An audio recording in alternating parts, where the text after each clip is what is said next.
Every second, 1 million tons of matter is blasted from the sun at a velocity of 1 million miles per hour, and it's on a collision course with Earth.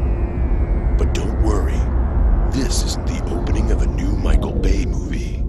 This is the journey of the polar lights. The northern and southern lights, also known as the aurora borealis and aurora australis respectively, occur when high-energy particles from the sun collide with neutral atoms in our atmosphere. The energy emitted from this crash produces a spectacle of light that mankind has marveled at for centuries. But the particle's journey isn't just as simple as leaving the sun and arriving at Earth. Like any cross-country road trip, there's a big detour and nobody asks for directions. Let's track this intergalactic voyage by focusing on 3 main points of their journey: leaving the sun, making a pit stop in the Earth's magnetic fields, and arriving at the atmosphere above our heads. The protons and electrons creating the northern lights depart from the sun's corona. The corona is the outermost layer of the sun's atmosphere and is one of the hottest regions. Its intense heat causes the sun's hydrogen and helium atoms to vibrate and shake off protons and electrons, as if they were stripping off layers on a hot sunny day. Impatient, and finally behind the wheel, these free protons and electrons move too fast to be contained by the sun's gravity and group together as plasma, an electrically charged gas. They travel away from the sun as a constant gale of plasma, known as the solar wind.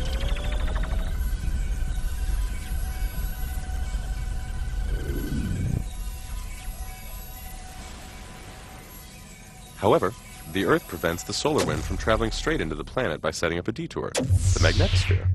The magnetosphere is formed by the Earth's magnetic currents and shields our planet from the solar winds by sending out the particles around the Earth. Their opportunity to continue the journey down to the atmosphere comes when the magnetosphere is overwhelmed by a new wave of travelers.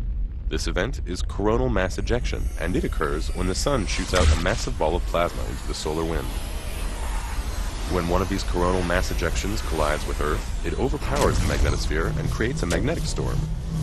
The heavy storm stresses the magnetosphere until it suddenly snaps back, like an overstretched elastic band, flinging some of the detoured particles towards Earth.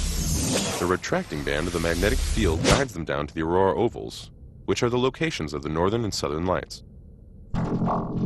After traveling 93 million miles across the galaxy, the sun's particles finally produce their dazzling light show with the help of some friends.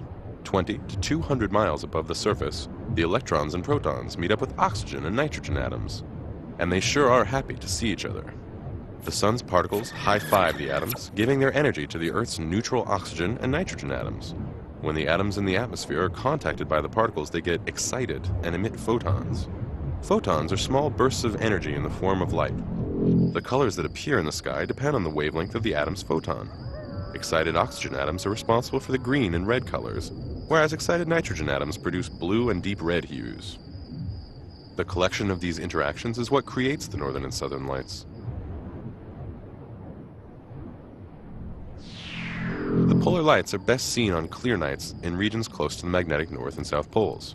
Nighttime is ideal because the aurora is much dimmer than sunlight and cannot be seen in daytime. Remember to look up at the sky and read up on the sun's energy patterns, specifically sunspots and solar flares, as these will be good guides for predicting the auroras.